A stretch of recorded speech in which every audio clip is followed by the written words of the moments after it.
major diseases. For one of the participants, the workshop is one of those requisite tools needed to effectively prepare them in dealing with animal diseases.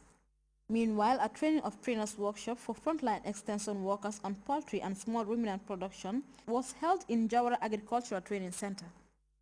Effective skills transfer on best farm practices in the promotion of poultry and livestock production would contribute to attainment of good health and enhance income level of farmers. Tamba Kinte, Chief Executive Officer of Kaiwan Area Council, applauded Regional Agricultural Directorate and LHDP for their immense contribution to food security and sustainable livelihood. Capacity building for frontline extension workers, as underscored by Sehu E. Sanyang, Regional Agriculture Director for North Bank Region, can boost food production and help decrease poverty at farmer level. He further implored participants to participate fully and gain much knowledge and skills required for onward training for farmers. Srif Sanyang, Monitoring and Evaluation Officer, said the project primary focus on empowering farmers to adopt technical approaches to increase their production for food security and poverty reduction. The need for extension workers to ensure that farmers are given the right information geared towards boosting production to improve living standards was emphasized during the workshop. For Grts News, I am Fatou Jassi. The National Youth Council has been actively helping young school leavers obtain job internship in some of the country's public institutions and offices. The initiative, dubbed Summer Holiday Jobs, is in its second successive year. Louis Mendy reports.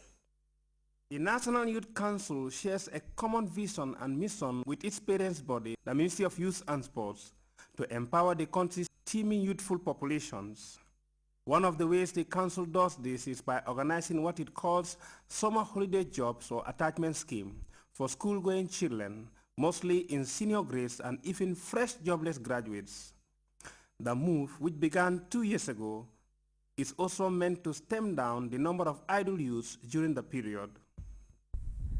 The National Youth Council has been said by the CARE that in 2010 initiated come up with this program to at least work on a holiday job for young people that are still going to school, to at least go into the employment field and see what is happening there, to prepare them for the future. When they complete schools, they will be able to be fitted into their fields or areas where they're interested in.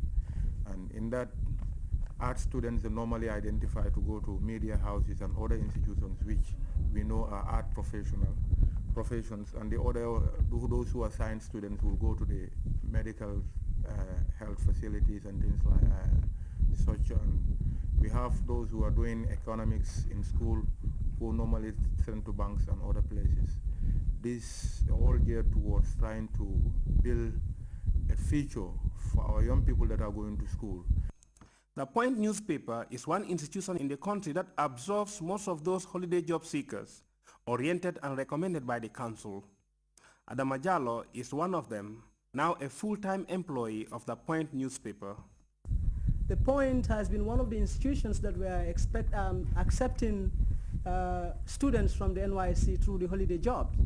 And as a result, we had a good number of students who come through the NYSC through the holiday job since the initiation of this project in 2010.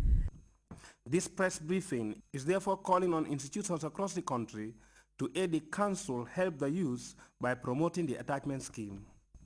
And the beauty of the whole project is the fact that these young people don't even expect to be paid salary. You know, all that they are interested in is to come see what you do, how you do it, how they can also contribute in terms of doing it. Also what they can learn, you know, what we can in terms of also how close or how related it is to what they study in school. Basically, this is what we intend to do. And also one of the reasons for this is the fact that, like again, Farmer has stated earlier on, more often than not, we see advertised on the papers vacancies, and it is requested that you must have to have A, B, and C work experience. So we thought perhaps one way we can help equip these young people, you know, with that experience, with that skill, with the wherewithal for them to fit squarely into that position of responsibility is that we need to involve them into such a project so that they will have that experience, so that they will learn on the job, so that by the time they go back to school, they would have been able to compare what they've seen, how it is done, and what they learn. That will go. I would call it holiday jobs, but I want to add the word voluntary.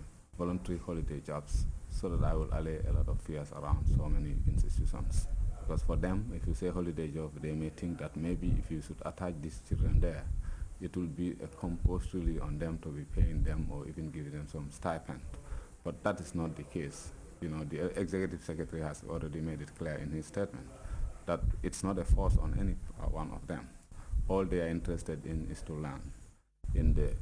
Us also at our level as a ministry, honestly, we have given this initiative the deserving respect and support that it deserves, and we will always continue to support the Gambia National Youth Council toward this cause. The press briefing also reveals that the holiday job package is available every year between the months of August and October. The form for the 2012 summer are available at the office of the National Youth Council. Interested applicants can now get them. Louis Mendy, GRTS. Takaful Insurance Company has made profits amounting to $1.4 million, and in keeping with tradition, officials of the Sharia-compliant insurance company recently gathered at Takaful's headquarters to share the profit. Babukar Kamara has more on that. An event like no other, an event by the just and caring, an event ordained by Islamic faith and duty, an event that lays a vision that one's gain does not have to come at the expense of the other. An event that demonstrates that even in a cutthroat business world, all can win. His welcome address serves as the two fundamentals governing their operation as an Islamic instituted insurance company that uses Sharia for its profit and dividend sharing. The year 2011 has turned out to be the first year profit is generated for the shareholders of Takaful from the beginning of its operation in 2008.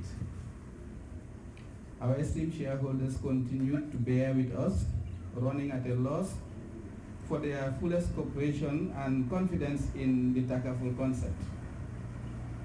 Our shareholders have no doubt in the Islamic insurance concept as a winning system of doing insurance for its fairness to all parties, namely the participant, the shareholder, and the poor. The poor holds a considerable amount of their investment, despite their inability to significantly contribute in the profit portfolio of Takaful, a liability considered by many financial experts, but a divine profit they anticipate from God as they brand themselves with the Islamic principle of caring and sharing. The poor went so poor that you do not have anything to insure. Takaful will equally promise you benefit through the benevolence of Allah, Allah's mercy in the prescription of zakat. We thank God for being able to confirm to you that we have consistently paid our profits and zakat annually from inception, in addition to fulfilling our corporate social responsibility. We are also proud and most grateful to Allah for being able to inform you that as we stand here before you, we have no claim whatsoever pending in our books for payment. With a sound financial and management record, the 4-year-old Islamic insurance organization is to share $1.4 million among over 4,000 shareholders, investors, and the poor. The 2011 profit sharing was preceded by recitation of the Holy Quran. Babukar Kamara, GRTS. The Banjul Jag Society recently converged in the city for the formal luncheon of the group.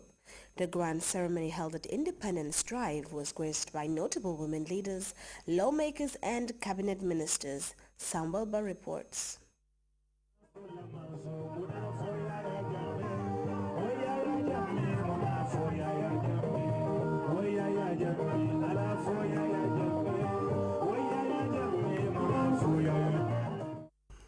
They are a group of women from Banjul and beyond, dubbed the Jag Society, and currently making their presence felt in Gambian politics.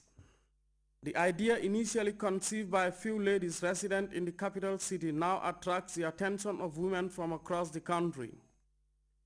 It is those members who recently converged on the capital city to officially launch the group in a colorful ceremony graced by well-wishers and a cross-section of Banjulians. Speakers including Ajiwara Nyang, Alhaji Birinjai, and Mariama Sise spoke of some of the group's interventions since inception. They've been actively supporting the public in the areas of health